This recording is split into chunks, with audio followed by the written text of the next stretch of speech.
juga ada yang transaksi gagal, itu biasanya kebanyakan karena kadang nomornya udah hangus atau nomornya salah seperti itu. Kita mengutamakan kecepatan transaksi, bisa kok dibandingkan dengan aplikasi lain. Kalau isi pulsa ataupun paket data, kita pasti lebih cepat untuk suksesnya, lebih cepat untuk masuknya. Kalau yang membedakan pelayanan CS Yopai sama CS yang lain, kira-kira seperti apa Pak? Kalau dalam hal pelayanan? Kalau masalah pelayanan, nanti Mbak Adi ya bisa kontak CS. Coba komplain aja. Ya, langsung Iya, coba kontak CS. Pasti mereka nggak ada lebih dari 1 menit pasti membalas. Itu udah menjadi SOP kita, standar kita. Kalau ada komplainan, tidak boleh dari 60 detik untuk membalas. Berarti harus cepat-cepat dibalas seperti itu. Dan juga 24 jam, Mbak.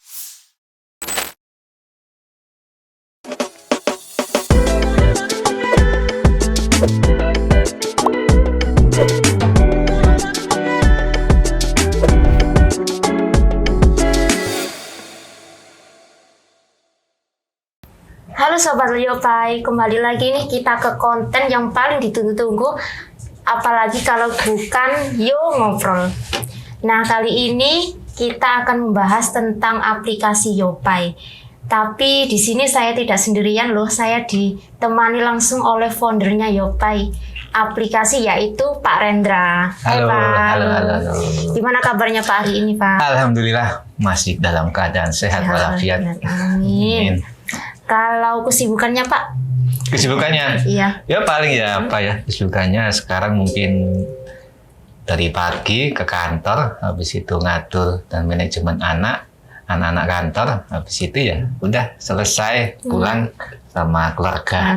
Kembali berkumpul sama keluarga. Iya. Untuk bisnis Yopai-nya bagaimana Pak perkembangannya?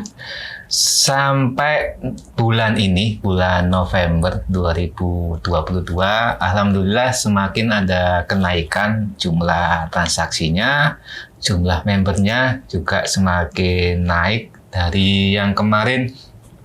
Dari 75.000 member, sekarang sekitar 120 ribuan member seperti itu. Di seluruh Indonesia. Oh iya Pak, kemarin kan pembicaraan kita tentang bagaimana Bapak memulai usaha konter pulsa. Iya. Nah, kendala apa sih yang pertama kali awal kali Bapak mendirikan bisnis ini? Kendalanya? Iya. Kendala awal untuk mendirikan bisnis. Sebenarnya untuk membuka bisnis itu tidak ada kendala. Yang ada itu cuma dari kemauan. Seperti itu. Intinya kalau kita punya kemauan untuk membuka bisnis apapun, termasuk bisnis pulsa, itu sangat gampang sekali. Yang penting mau belajar gitu, Mbak Ade. Ya. Kalau kendala yang sering dikomplainkan oleh pelanggan, biasanya waktu pas pembelian pulsa itu biasanya apa aja, Pak?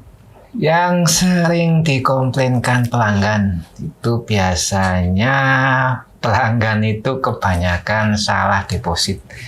Berarti di Yopai kan biasanya ambil tiket deposit itu kan sesuai, harusnya transfernya itu harus sesuai nominal. Contohnya dia mau deposit 1 juta, nanti kalau dapat tiket kan ambil tiket, kemudian dapat depositnya 1.150.000 gitu ya. Tapi yang dia transfer itu biasanya cuma 1 juta. Nah itu otomatis kan deposit nggak bisa masuk, Mbak. Oh iya, gitu. Kurangan soalnya. Iya, nggak sama tiketnya dengan apa yang ditransferkan. Nah itu kan harus menghubungi customer service untuk melakukan pengklaiman saldo seperti itu. Ya paling banyak sih itu. Kadang juga ada yang transaksi gagal, itu biasanya kebanyakan karena kadang nomornya udah hangus atau nomornya salah seperti itu. Tapi kalau untuk kecepatan transaksi ataupun kendala pending-pendingan itu jarang sekali sih, Mbak. Seperti itu. Kalau jam-jam tertentu biasanya. Kalau pelanggan komplain itu biasanya jam berapa Pak yang paling banyak gitu? Biasanya kan ada yang pagi atau malam barangkali. Gitu. Paling banyak, paling padat itu biasanya jam 6 sore sampai jam setengah 9 malam. Itu padat-padatnya transaksi di Yopai. Itu berarti banyak orang yang komplain, biasanya komplainnya itu ya mungkin komplain masalah kok gagal terus nomornya. Kadang itu orang beli voucher ya, voucher data itu kan harus diinputnya manual. Nah, anggapannya mereka itu beli voucher itu langsung pakai datanya masuk. Sebenarnya itu harus di dial. Ya providernya itu berbeda-beda seperti itu, Mbak. Kalau cuaca nih, biasanya cuaca itu mempengaruhi nggak sama kecepatan pengiriman pulsa waktu pengisian pulsa gitu Pak? Untuk cuaca selama providernya kayak Telkomsel, Indosat ataupun yang lainnya itu tidak ada gangguan, otomatis cuaca juga nggak akan mempengaruhi seperti itu. Walaupun keadaan hujan atau keadaan badai apapun, yang penting tergantung dari providernya juga, Mbak. Kalau providernya normal, aman, ya Yopai juga pasti aman tanpa gangguan kayak gitu, Mbak. Kalau itu Pak, menentukan kayak zona lokasi gitu kan, soalnya kan saya sendiri juga rumahnya di daerah pegunungan, itu juga mempengaruhi nggak lokasi gitu? Lokasi kan tergantung BTS, Mbak. Gitu ya, tiap zona itu ada BTS-nya. Kalau contohnya Mbaknya rumahnya di pegunungan, BTS-nya cuma ada BTS Telkomsel, tapi Mbaknya menggunakan kartu Indosat, otomatis kan nggak dapat sinyal. Nah, kayak gitu. Juga sih. Berarti itu tergantung kualitas BTS yang tiap zonanya atau tiap yang ditempati itu sama Mbaknya. Kalau di wilayah kota ataupun wilayahnya agak pinggiran kota itu kan BTS-nya pasti banyak, sinyalnya juga pasti bagus kayak gitu, Mbak. Berarti otomatis penggunaan juga nggak akan keganggu sih, Mbak, seperti itu. Iya. Kalau cara menangani masalah kayak gitu gimana Pak? Biasanya kan ada beberapa yang kayak pelanggan beli terus habis itu sering kayak gitu. Nanganinya Bapak kayak gimana cara menyelesaikan? Maksudnya gimana, Mbak? Maksudnya? Yang kayak gagal kirim itu tadi, apalagi kan lokasinya yang gagal beli pulsa beli gitu, pulsa. di statusnya Yopainya nggak masuk gitu kan, gitu. atau posisinya gagal gitu ya. Itu gagal. Yang pertama itu pasti nomornya salah, atau yang kedua nomornya hangus. Kalau emang nomornya benar, nomornya nggak hangus, itu pasti sukses kok, Mbak. Berarti kalau bisa sih dicek dahulu ke yang pembeli. Bisa di dial, di Telkomsel, dicek di Telkomselnya itu biasanya bintang 888 pagar, itu bisa cek apakah nomornya masih hidup apa enggak gitu. Jadi kalau gagal bisa dikomplainkan ke CS, ditanyakan, Kak kenapa kok ini gagal, terus isi pulsanya, isi paket datanya, nanti CS akan membantu mengecekkan nomornya. Biasanya itu diinfokan, oh nomornya ini hangus, nomornya ini gagal karena nomornya salah. Nah, kayak gitu, Mbak. Ya berarti ada CS-nya sendiri yang langsung siap menjawab 24 jam gitu ya, siap Pak, menjawab, intinya seperti itu. Kalau kelebihan aplikasi Yopai daripada aplikasi lainnya gimana, Pak? Kan banyak kan ya? Iya, kan banyak aplikasi lain.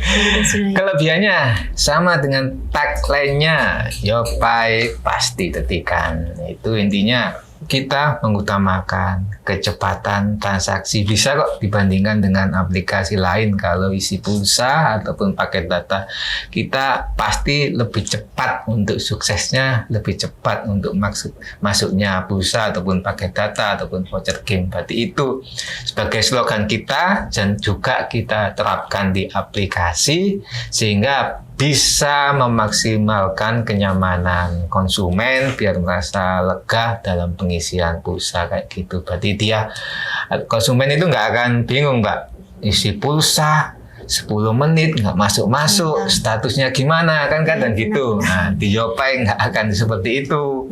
Berarti maksimal 1 menit 2 menit statusnya pasti udah terbaca, otomatis kalau masuk ya pasti masuk kayak gitu, Mbak. Kalau yang membedakan pelayanan CS Yopai sama CS yang lain, kira-kira seperti apa Pak? Kalau dalam hal pelayanan? Kalau masalah pelayanan, nanti Mbak Ade ya bisa kontak CS. Coba komplain aja. Langsung di. Ya coba kontak CS. Pasti mereka nggak ada lebih dari 1 menit pasti membalas. Itu udah menjadi SOP kita, standar kita. Kalau ada komplainan, tidak boleh dari 60 detik untuk membalas. Berarti harus cepat-cepat dibalas seperti itu. Dan juga 24 jam, Mbak. Berarti walaupun jam berapapun masih dibalas masih jam dini hari gitu. Iya, masih jam 3, jam 1 pagi orang-orang udah pada tidur, CS masih melek. Langsung siap-siap. Ini nih saran Bapak untuk counter pulsa yang mengalami kendala dalam hal pengiriman pulsa, kira-kira gimana Pak? Pakai Yopai. Pastinya pakai Yopai ya. Pastinya pakai Yopai. Soalnya kan hitungan detikan. Ya, betul. Pasti masuk ada detikan. Kalau aplikasi lain mungkin ada pendingan, Yopai pasti masuk gitu. Promosi juga kan. Pasti aman Yopai, Pak. Kalau terakhir nih Pak, kata-kata Bapak yang ingin disampaikan untuk pengguna Yopai, barangkali ada yang melihat podcast ini. Untuk pengguna Yopai, ininya kalau ada kendala atau apapun langsung hubungi customer service kami, karena kami kan betul-betulan menyanjung tinggi namanya kenyamanan konsumen. Berarti customer service kami akan setiap saat ada untuk menyelesaikan semua masalah dalam penggunaan aplikasi Yopai. Dan semoga untuk pengguna Yopai ya Mbak ya, bisa menambah rezekinya, bisa menambah pemasukannya, bisa membantu para UKM buat counter-counter pulsa yang ada di wilayah Indonesia kayak gitu Mbak. Terima kasih ya Pak Rendra. Ya Mbak Ade. Ya oke, terima kasih sudah menonton podcast ini, dan buat teman-teman yang di rumah jangan lupa share, like, comment, and subscribe podcast YouTube ini supaya kalian tidak ketinggalan berita-berita lainnya. Sampai jumpa. Ya.